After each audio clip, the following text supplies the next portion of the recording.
Like చేయండి, subscribe చేయండి. యేసుక్రీస్తు నామములో మిమ్మల్ని ప్రేమతో ఆహ్వానిస్తున్న వారు గెస్తెముల తోట మినిస్ట్రీస్. ఈరోజు దేవుని చేత బలముగా వాడబడుచున్నటువంటి ప్రపంచ సువార్థికులు ప్రవక్త బ్రదర్ జవా జాకబ్ గారు తన అమూల్యమైన సందేశం ద్వారా మనతో మాట్లాడబోచున్నారు. ఈయన తన 18 సంవత్సరాల నుండి అనేక దేశ విదేశాలలో బలముగా వాడబడుచున్న దైవజనులు వీరు. ఈయన ద్వారా దేవుడు అనేక మందికి అద్భుతమైన విడుదలను దేవుడు చేసి ఉన్నాడు. కృంటివారు నడుచుట, గ్రుడ్డివారు చూచుట, మూగవారు మాట్లాడ లాంటి గొప్ప కార్యములు దేవుడు చేసి ఉన్నాడు. ఈరోజు కూడా దేవుడు ఈయన ద్వారా అనేకమైనటువంటి యవనస్తుల కూడికలలో, సేవకుల సదస్సులలో, అభిషేక ఆరాధనలో బలముగా వాడబడుచున్న దైవజనులు వీరు. ఈరోజు మీరు కూడా ఏ ఆశీర్వాదం కొరకు ఈ టీవీ ముందు కూర్చొని ఆసక్తితో ఎదురు చూస్తున్నారో అదే ఆశీర్వాదం పొందుకోవడానికి నమ్మండి, విశ్వసించండి, దేవుని దీవెనను పొందుకోండి. దేవుడు మిమ్మల్ని ఆశీర్వదించును గాక. దేవుడు మంచి దేవుడు, గొప్ప దేవుడు, మహోన్నతుడు. మీరందరూ క్షేమముతో, దేవుని ఆరోగ్యముతో, బలముతో మిమ్మల్ని ఉంచి ఉన్నారు నమ్ముతున్నాను. మీరు దేవుని చేత దీవించబడిన వారు కాబట్టి ఓ స్తోత్రం. ఈ వాక్యములు విన్నప్పుడే మీ మీదకి పరిశుద్ధాత్మ వస్తుంది, మీ మీదకి శక్తి వస్తుంది, మీ మీదకి అభిషేకం వస్తుంది. ఆమేన్. ఈ పరిచర్యని కొద్దిగా మీరు తలంచుకోండి. మీ సహాయం మాకు అందించండి. ఈ పరిచయం నిలబడడానికి అనేక అవసరాలు ఉన్నది. ఇక్కడ చాలామంది విధవరాళ్ళకి నెలకి 50 మంది పైనే విధవరాళ్ళకి బియ్యము, కందిపప్పు, నూనె ఇస్తున్నాను. అలాగే ఛత్తీస్గఢ్, ఒరిస్సా, ఆంధ్రాలో అక్కడక్కడ సేవకులు ఉన్నారు. వాళ్ళకి నెలకి సహాయం చేయవలసిన వస్తుంది. ఇలాగే చాలా ఖర్చులు ఉన్నది. నెలకి ఒకసారి 60 మంది నుంచి సేవకులు ఇక్కడ నెలకి కలుసుకుంటున్నారు. వాళ్ళకి ఉదయం 10 గంటల నుండి 4 గంటల వరకు క్లాస్ ఇస్తున్నాను. ఇలాగే ప్రతి నెల అమావాస్య రాత్రి ప్రార్థన, ప్రతి నెల మొదటి శనివారం, ప్రతి నెల చివరి శనివారం స్వస్థత గుడికెలుగు ఇలా భోజనం కార్యక్రమం. ఇలాగే చాలా ఖర్చులు ఉన్నది. ఇంకా ఎన్నో ఖర్చులు ఉన్నది. దీనికోసం మీరు ప్రార్థన చేయండి. నర్సంపేటలో ఒక గూడారం రేకులకు షెడ్ వేసాను. అది కట్ చేయలేదు, ప్లాస్టింగ్ చేయలేదు, సీలింగ్ చేయలేదు, వైరింగ్ చేసి సగములో ఉన్నది. ఇదంతా అవసరాలు ఉన్నది. దీని కొరకు మీరు ప్రార్థన చేయండి. దేవుడు ప్రేరేపిస్తే మీరు సహకరించండి. దేవుడు మిమ్మల్ని ధారాళంగా ఆశీర్వదిస్తారు. ఆమేన్. ఈరోజు మనకు దేవుడు ఇచ్చిన వాగ్దానం ఏంటంటే కీర్తనల 118:23. అది యెహోవా వలనే కలిగినది, అది మన కన్నులకు ఆశ్చర్యమైనదే. ఆశ్చర్యంగా ఉన్నదంట. దేవుడు చేస్తున్న ప్రతి ఒక్క కార్యములు కూడా ఆశ్చర్యకరముగానే ఉంటది. అందుకే దేవుడా నాకు కూడా ఒక ఆశ్చర్యమైన కార్యం చేయండి అని మీరు కోరుకోండి. కీర్తనలు 86:17 ఏం చెప్పబడుతుందంటే, యెహోవా నీవు నాకు సహాయుడవై నన్ను ఆదరించుచున్నావు, నా పగవారు చూసి సిగ్గుపడినట్లు శుభకరమైన ఆనవాలు నాకు కనపరచు. ఒక ఆనవాలు దేవుడా నాకు కనపరచుమంటున్నారు. ఇక్కడ దేవుడు చేసిన ఆశ్చర్యక్రియలు మన కనులకు అది ఆశ్చర్యంగానే ఉన్నది. ఆమేన్. 3 కార్యములు చూస్తాము. నంబర్ 1, యోషువ 4:1-3 వరకు.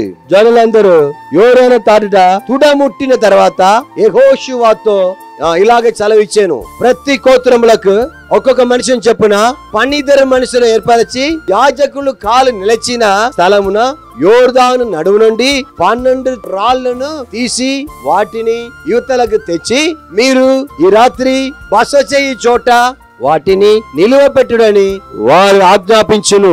కావున యెహోషువ ఇశ్రాయేలులో సిద్ధపరిచిన 12 మనుషులు అనగా ప్రతి గోత్రములకు ఒక్కొక్క మనిషిని పిలిపించి వారితో ఇట్లా అన్నాను, యోర్దాను నడుమనున్న మీ దేవుడైన యెహోవా మందసం ఎదుట దాటిపోయి ఇశ్రాయేలు గోత్రముల లెక్క చెప్పున ప్రతి వాడును ఒక్కొక్క రాత్రిని తన భుజం మీద పెట్టుకొని తేవలను.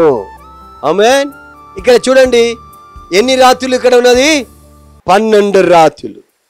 ఆ కాలంలో మన పొలాలు పని చేసిన వాళ్ళకి తెలుసు, చెరువు కొట్టలు పని చేసిన వాళ్ళకి తెలుసు, నీళ్లు ప్రవాహించి పారినప్పుడు దానిలో ఏం చేస్తారంటే పెద్ద పెద్ద రౌతులు కానీ పెద్ద పెద్ద స్తంభం కానీ నాటుతారు.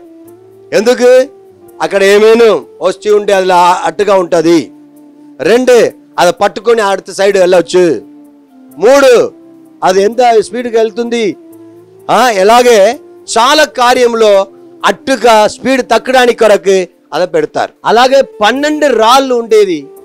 12 గోత్రం మందిని పిలిచి ఒక్కొక్కరికి ఒక్కొక్క రాయి విధంగా యుద్ధాల బస చేసిన చోటకి తీసుకొని రావాలి.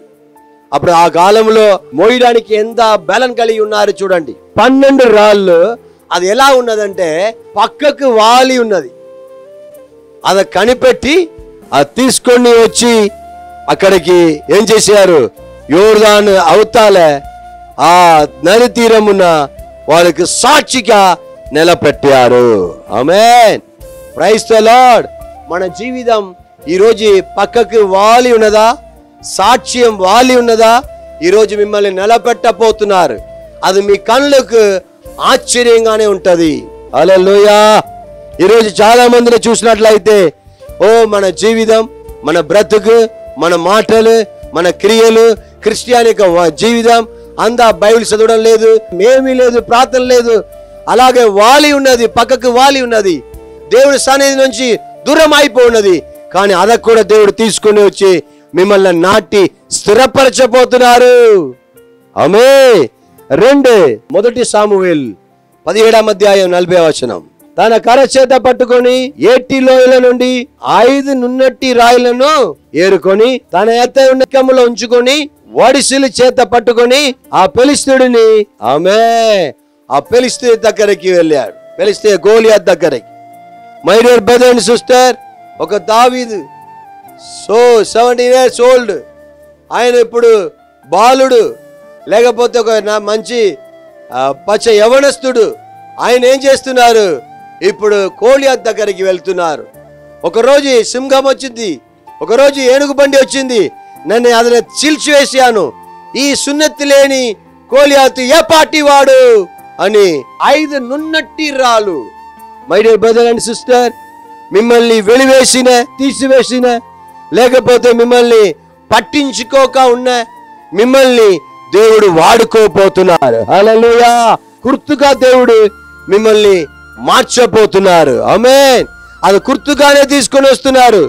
ఆ 5 నున్నటి రాయిని, ఆ గోలియాతుని ఒక్క రాయితోనే పడగొట్టడానికి, ఒక్క రాయితోనే చంపడానికి దేవుడు బలమిచ్చారు.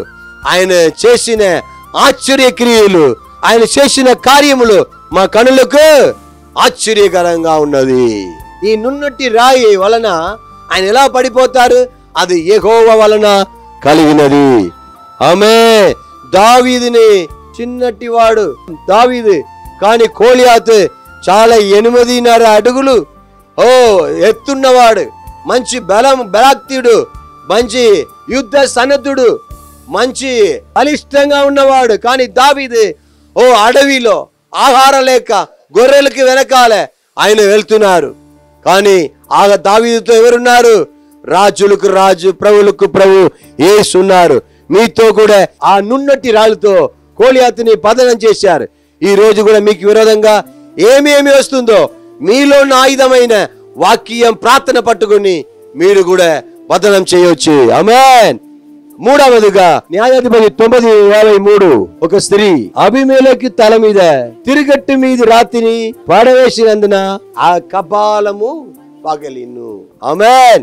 ఇక్కడ ఏం చెప్పబడుతుంది, ఒక్క స్త్రీ తిరుగట్టి రాతి. ఆ కాలంలో మనలాగా ఇప్పుడు మిక్సీ ఉన్నట్లు, గ్రైండర్ ఉన్నట్లు, మిషన్ ఉన్నట్లు లేదు. ఆ కాలంలో తిరుగట్టి రాతి, తిరుగట్టి రోళ్ళు ఇలాగ ఉండేది అన్నమాట. ఆ కాలంలో అది అరిగిపోయిన తర్వాత అది తీసుకుపోయి ఆ వాగు దగ్గర అది పగల కొడతారు. ఇప్పుడు ఇది సన్నకాయి అరిగిపోయి ఈ తిరుగటి రాతి సన్నగా ఉన్నది. అబీమెలెకు ఆ తల మీద కొట్టినప్పుడు ఆ తల కపాలం పగిలిపోయింది, చెదరిపోయింది.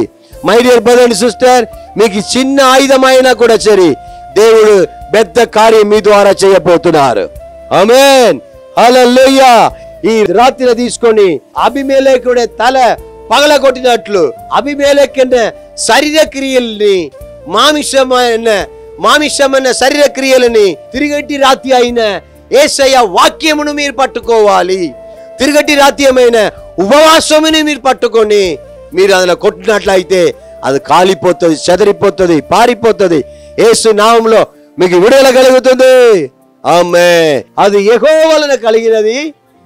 అది మన కళ్ళకి ఏమైనా సరే మీ ద్వారా గొప్ప కార్యం చేస్తున్నారంటే యెహోవా వలన కలిగినది. చెప్పండి, దేవునికి కృతజ్ఞత చెప్పండి. దేవుడు మీకు ఎన్నో కార్యముల నుండి దేవుడు ఆశ్చర్యమైన కార్యం మీకు జాబ్ ఇచ్చారు, మంచి పెళ్లి ఇచ్చారు, మంచి స్తోత్రం, మంచి ఇల్లు ఇచ్చారు, వసతులన్నీ సదుపాయాలన్నీ సమకూర్చారు. దేవునికి దేవుని చేసిన ఆశ్చర్యం అని చెప్పి దేవుని స్తుతించండి. దేవుడు మిమ్మల్ని దీవించును గాక. మంచి తండ్రి, మీకు వందనాలయ్యా. దీవించండి, బలపరచండి. ఈ మాట వింటున్న ప్రతి ఒక్కరిని దేవుడా ఆశీర్వదించండి అయ్యా. వాళ్ళ కంట్రోళ్ళకి ఆశ్చర్యమైన కార్యం చెయ్యండి ప్రభువా. ఎన్నో విరోధుల మధ్యలో, ఎన్నో పోరాటం మధ్యలో, బిజినెస్ మధ్యలో ఎన్నో స్తోత్రమయ్యా, బిజినెస్ సరిగా జరగకుండా, బిజినెస్ లో ఎన్నో ఇబ్బందులు, ఎన్నో పోరాటములు, ఎన్నో చేతపాడు మాంద్రిక శక్తులు, ఎన్నో పలు విధమైన శోధనలు అల్లాడుతున్నప్పుడు యేసుక్రీస్తు నామములో ఇప్పుడే ఒక విడుదల కలుగునుగాక. హల్లెలూయా. వాళ్ళ కుటుంబంలో సంతోషం, సమాధానం, విడుదల, శాంతి అన్ని కలుగ చేయండి ప్రభువా. రోగముతో ఉన్న ప్రతి ఒక్కరికి, మంచం మీద ఉన్న ప్రతి ఒక్కరికి ఒక విడుదల కలిగినట్లు ఆశ్చర్యమైన కార్యం చేయండి. మీరు అలా చేయడానికి స్తోత్రం, మీరు అలా చేయడానికి స్తోత్రం. నడిపించండి. నావికుడా, నాయకుడా, బోధకుడా, మీకు వందనాలయ్యా. ఇప్పుడే మీ బలిష్టమైన హస్తం చాపండి, ఇంటి చుట్టూ కంచి వేయండి ప్రభువా. హల్లెలూయా. మీ గొప్ప నామం మాత్రం అయ్యపడాలి. యేసుక్రీస్తు అతి శ్రేష్టమైన నామములు అడిగి వేడుకొనుచున్నాము తండ్రి. ఆమేన్. ఈ వర్తమానం మీకు ఆశీర్వాదకరంగా ఉన్నట్లయితే అందరికీ షేర్ చేయండి. నేను సోదరి పరిచర్యను మీరు ఆదుకోండి. దేవుడు మిమ్మల్ని నిత్యంగా దీవించును గాక.